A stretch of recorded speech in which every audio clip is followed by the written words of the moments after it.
Nos encontramos ante un panorama que ha cobrado fuerza de manera impresionante en las últimas horas, aunque es un escenario que se ha venido desarrollando desde hace años en Venezuela. La situación se torna aún más crítica cuando figuras como Nicolás Maduro y Diosdado Cabello enfrentan amenazas significativas que podrían hacer pensar en una posible invasión extranjera, exacerbando la tensión existente dentro del liderazgo militar del país, dominado por una larga estancia de militares chavistas.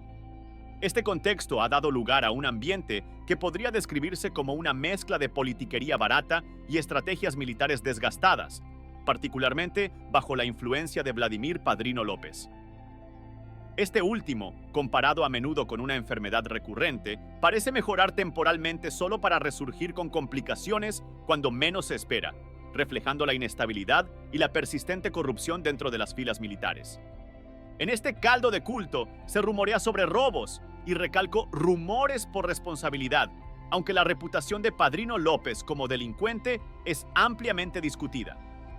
Estos eventos parecen alimentar una estrategia antigua pero efectiva: divide y vencerás. Parece que se está gestando una división dentro de la Guardia Nacional Bolivariana que podría llevar a un golpe de Estado.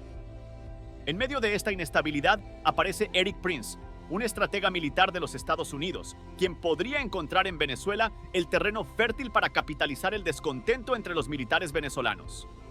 Diosdado Cabello, por otro lado, no inspira mayor confianza que Padrino López. A pesar de ser una figura central en el chavismo, la posibilidad de que ofrezca una solución efectiva parece remota. La realidad es que ambos personajes están atrapados en un ciclo de desconfianza y maniobras políticas que poco hacen para resolver los problemas fundamentales de Venezuela. Así, nos hallamos en un momento de posible cambio significativo, donde las estrategias de poder internas podrían alterar el curso de la política venezolana. La comunidad internacional y los venezolanos deben permanecer atentos, evaluando críticamente cada desarrollo para discernir entre manipulaciones y verdaderas oportunidades de reforma. La situación es compleja y requiere una observación cuidadosa para entender plenamente las dinámicas en juego y sus potenciales repercusiones a largo plazo. En el contexto actual de agitación política en Venezuela, Nicolás Maduro enfrenta un periodo particularmente desafiante, marcado por amenazas que percibe como inminentes y graves, algunas de las cuales parecen tener alcance internacional. En este complicado escenario, la figura de Vladimir Padrino López adquiere relevancia, no por acciones decisivas, sino por lo contrario. Su aparente falta de acción y la desobediencia que le muestran los militares chavistas, quienes lo acusan de apropiarse indebidamente de fondos destinados a ellos. Este desvío de recursos ha generado un profundo descontento dentro de las filas, donde Padrino es visto no solo como un pillo, sino como un ladrón cuya corrupción parece incontrolable. Este drama se desarrolla bajo la sombra del capitalismo salvaje, un término utilizado por algunos para describir una presunta agenda de dominación global que busca imponer un único pensamiento, un único mando: el policía del mundo y el tribunal del mundo. En este contexto, Maduro se presenta como una figura asediada, enfrentando amenazas por todos lados y sujeta a innumerables sanciones, pero se muestra desafiante, rechazando la idea de capitular o retroceder, afirmando su compromiso de no abandonar al pueblo venezolano. En medio de esta atmósfera cargada, los militares chavistas expresan su malestar y descontento no solo en privado, sino también de manera pública, y Maduro prepara una carta que pretende enviar a Vladimir Padrino a través de un mensaje excepcional. Este documento es crucial, pues en él se articula no solo la frustración con la gestión de Padrino, sino también un llamamiento a la acción o a la rectificación.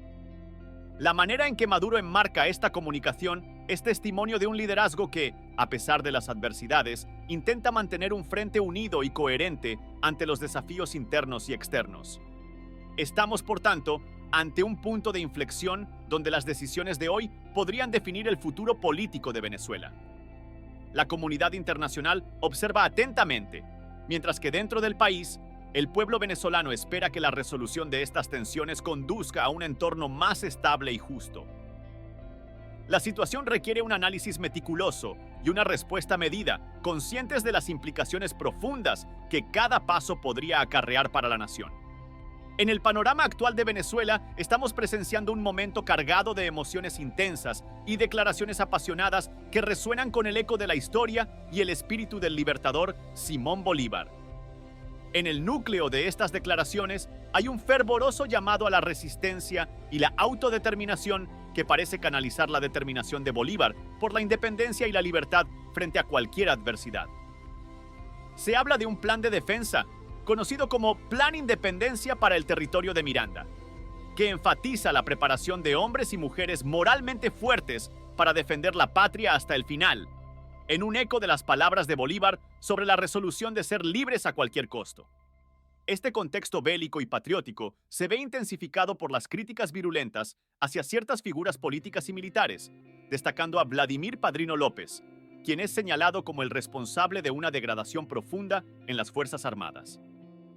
La descripción de este escenario incluye un video que circula, provocando reacciones de vergüenza y desdén entre los observadores, quienes cuestionan tanto el contenido como la forma de las declaraciones militares presentadas, etiquetándolas de incoherentes y sin substancia. La crítica se extiende hasta el uso de los símbolos y uniformes de las Fuerzas Armadas, con llamados a una reforma radical que incluiría la eliminación del nombre Fuerza Armada Nacional Bolivariana y una transformación completa de los uniformes para romper con el pasado reciente. Los comentaristas expresan una profunda insatisfacción y repulsión hacia lo que ven como una degradación de la dignidad y profesionalismo de la institución militar, etiquetando a ciertas figuras como sanguijuelas y sabandijas que han vendido su moral y dignidad. Este diálogo refleja una Venezuela en una encrucijada, donde los viejos símbolos y los héroes de antaño se enfrentan con una realidad presente llena de controversia y conflicto. El fervor y la retórica encendida sugieren un deseo ferviente de un nuevo amanecer, uno que, según los más críticos, debe comenzar con una limpieza radical de las instituciones y símbolos que ya no representan los ideales y aspiraciones del pueblo venezolano. Nosotros obedecemos, ellos mandan, nosotros esclavos. Ese es el modelo de sociedad que quieren imponer por las vías de hechos. La lucha por la identidad y la integridad de Venezuela continúa siendo un tema central, resonando a través de las generaciones como un llamado a la resistencia y renovación. En medio de un panorama venezolano cargado de tensiones y controversias, la figura de Vladimir Padrino López resurge con una relevancia que suscita debates acalorados. El contexto se agudiza al recordar episodios en los que figuras como el comandante retirado Guillermo Beltrán Vierma, conocido por su participación en momentos críticos bajo la administración de Chávez, dejaron una huella indeleble en la historia política del país. Pero lo que realmente capta la atención actual es el sorprendente giro de Padrino López hacia el ámbito de las conferencias. Esta transformación ha desencadenado una ola de críticas, especialmente dada su reputación previa. Los comentarios no se hacen esperar. Padrino López, ahora conferencista, desata irónicamente un torrente de críticas por su supuesta falta de preparación y habilidad en esta nueva faceta, contrastando con su conocido pasado militar. En uno de sus discursos recientes, delineó 5 líneas estratégicas que, según él, deberían guiar la acción militar y política en Venezuela. Primero, habló de reforzar el espíritu bolivariano, un concepto que ha sido acusado de manipularse para propósitos menos nobles por parte de algunos sectores del chavismo. Tenemos 5 líneas estratégicas de actuación y de acción en este momento. La primera de ellas es mantener el espíritu bolivariano. La segunda estrategia se centra en la profundización de la unión cívico-militar, un concepto clave que busca amalgamar más estrechamente las Fuerzas Armadas con la sociedad civil, pero que ha sido motivo de escepticismo por parte de críticos que ven en ello una fachada para la militarización de la sociedad. El tercer enfoque es la búsqueda de la sustentabilidad económica y financiera de las Fuerzas Armadas, lo cual incluye iniciativas como la comercialización de productos y servicios, a menudo visto como un esfuerzo por hacer autosuficientes a las fuerzas militares en un contexto de crisis económica. La cuarta línea estratégica propone un avance en la innovación, la ciencia y la tecnología, aunque se critica que las prácticas y equipos parecen desfasados, más propios de décadas pasadas que de una fuerza armada moderna. Finalmente, la quinta estrategia aboga por el mantenimiento y la preservación del equipo y las municiones existentes, que resuena particularmente en un país donde la gestión de recursos es a menudo cuestionada. En medio de estos puntos, emerge una crítica feroz y desencantada hacia lo que algunos ven como una gestión deficiente y una visión obsoleta por parte de las Fuerzas Armadas bajo el liderazgo de Padrino López. La discusión se torna aún más acalorada al recordar un incidente controversial con drones, que algunos sugieren podría haber sido manejado de manera más decisiva. Este paisaje retórico revela la profunda división y el fervor con el que se discuten los temas de defensa y seguridad en Venezuela, ilustrando las tensiones entre la visión tradicional y las críticas que demandan reformas profundas y actualizaciones en la concepción y la praxis militar en el país. En el intrincado tablero de la estrategia militar y la diplomacia internacional, una situación particular destacó por su potencial de consecuencias graves debido a las decisiones tomadas al más alto nivel de gobierno. Esta narrativa se centra en una deliberación crítica sobre la ejecución de un ataque aéreo que, debido a la imprecisión de las bombas de aquel tiempo, podría haber resultado en un daño colateral significativo y pérdidas humanas no deseadas. Este complejo dilema se presentó cuando los comandantes militares, en comunicación con el presidente, discutieron las implicaciones éticas y tácticas de llevar a cabo ataques aéreos en zonas pobladas. Aunque las armas modernas ofrecen una precisión quirúrgica capaz de dirigir una bomba guiada para impactar con exactitud milimétrica, en aquel entonces, las Fuerzas Armadas disponían solamente de bombas de propósito general.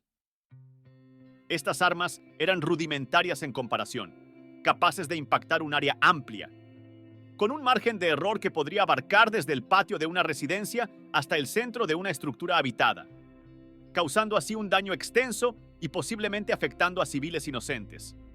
La situación se agudizó con múltiples sobrevuelos de reconocimiento y demostración de fuerza, que no solo aumentaban la tensión en el área, sino que también elevaban la preocupación por las inminentes consecuencias de un ataque. Estas acciones, ejecutadas para intimidar o calcular mejor el ataque, reflejan el grave dilema entre mostrar fuerza y el respeto por la vida humana en operaciones militares. Simultáneamente, en el ámbito internacional y más allá del campo de batalla, este incidente despejaba los desafíos y dilemas enfrentados por los líderes mundiales. Recientemente, en un podcast influyente, se discutió cómo estos eventos militares tienen eco en arenas internacionales, especialmente en reuniones críticas donde figuras notorias del crimen organizado y funcionarios de alto nivel se encuentran para discutir aspectos legales y estratégicos. En una de estas reuniones, figuras prominentes asociadas con cárteles de drogas fueron vistas dialogando con fiscales estadounidenses, lo que revela cómo los problemas de seguridad nacional y el tráfico ilegal de sustancias están interconectados con la política internacional. Este tipo de encuentros también destapa un aspecto más humano y psicológico de la diplomacia y el conflicto: el uso de la traición pasada y las tensiones personales como herramientas estratégicas. Al convocar a adversarios con historiales conflictivos a la misma mesa, los organizadores de estas reuniones pueden estar buscando manipular las dinámicas de poder y extraer concesiones o información valiosa, ilustrando así el juego mental que a menudo acompaña a las negociaciones de alto nivel. Por lo tanto, este análisis detallado no solo ilustra los desafíos técnicos y éticos de las operaciones militares modernas, sino que también revela cómo estos conflictos están profundamente enraizados en las realidades políticas, humanas y estratégicas más amplias que afectan la estabilidad regional y la interacción global. En este contexto, cada decisión militar y cada diálogo diplomático pueden tener implicaciones que van mucho más allá del campo de batalla, influyendo en la geopolítica y en la vida de las personas a una escala mucho más amplia. En un momento crítico de la historia contemporánea, el proverbio que dice «Solo una fuerza mayor puede contrarrestar a un tirano armado» resuena con mayor fuerza, especialmente al observar la compleja situación política en Venezuela. Según informes de numerosas instituciones internacionales, Nicolás Maduro y su gobierno han sido acusados de manipular y subvertir el orden democrático a través de elecciones presidenciales que muchos consideran fraudulentas, concretamente aquellas celebradas el 28º de julio. Estos eventos han catalizado un clamor global por restaurar la democracia y la libertad en un país que ha visto cómo sus derechos y libertades fundamentales han sido paulatinamente erosionados bajo el peso de un régimen autoritario. Ante esta situación, se ha convocado a la diáspora venezolana y a sus aliados globales a unirse en una serie de manifestaciones masivas previstas para el 28 de septiembre. Estas manifestaciones, que tendrán lugar en diversas ciudades alrededor del mundo, buscan no solo protestar contra la injusticia percibida, sino también solidarizar a la comunidad internacional en un esfuerzo por presionar a favor de cambios significativos en Venezuela. La idea es que la voz colectiva de los venezolanos, resonando a través de continentes, pueda provocar una respuesta decisiva que contribuya al derrocamiento del actual estado de opresión y al restablecimiento de un sistema político que verdaderamente refleje la voluntad del pueblo. Este movimiento es impulsado por la esperanza de que la solidaridad internacional pueda efectivamente apoyar la lucha dentro de Venezuela contra un régimen que muchos consideran ilegítimo y autoritario. Los venezolanos en el extranjero, especialmente aquellos en Europa y notablemente en España, donde reside una considerable comunidad de exiliados, están en una posición única para influir en la percepción y las políticas internacionales respecto a la situación en su país de origen. En paralelo a estas movilizaciones, el discurso dentro de Venezuela sigue siendo intensamente polarizado. Nicolás Maduro, a menudo en el centro de la controversia, es objeto de fuertes críticas por parte de la oposición, que lo exhorta a admitir su responsabilidad en la erosión de la democracia y a enfrentar las consecuencias de sus acciones. Este llamado se extiende a todo el aparato gubernamental, que es visto por muchos como cómplice de acciones que han desestabilizado no solo la economía del país, sino también su tejido social y político. Esta polarización se manifiesta también en figuras como Edmundo González Urrutia, criticado por su presunta tendencia hacia la derecha extrema y por su historial de comentarios y políticas que muchos consideran divisivos. Tales figuras simbolizan la lucha ideológica y práctica por el futuro de Venezuela, un país atrapado entre diferentes visiones de su pasado, presente y futuro. A medida que se acercan las manifestaciones del 28 de septiembre, la solidaridad internacional y el apoyo mutuo entre los venezolanos se convierten en pilares fundamentales. La esperanza es que este esfuerzo global de movilización pueda finalmente incitar a un cambio duradero y positivo, llevando a Venezuela hacia un nuevo amanecer de libertad y justicia. En este cruce de caminos, cada acción y cada voz cuentan en la lucha por un futuro donde la democracia no solo sea una palabra, sino una realidad vivida diariamente por todos los venezolanos. Este es un tiempo de desafío crítico, un periodo en el que la determinación y la resolución de la comunidad global y venezolana serán puestas a prueba en su búsqueda por recuperar la dignidad y la soberanía de una nación largamente afligida. No olvides suscribirte a nuestro canal y darle me gusta al video. Activa la campanita de notificaciones para no perderte ningún contenido nuevo y estar al tanto de todas las noticias. Además, nos encantaría conocer tu opinión, así que asegúrate de dejar tus comentarios abajo. Un saludo y hasta pronto.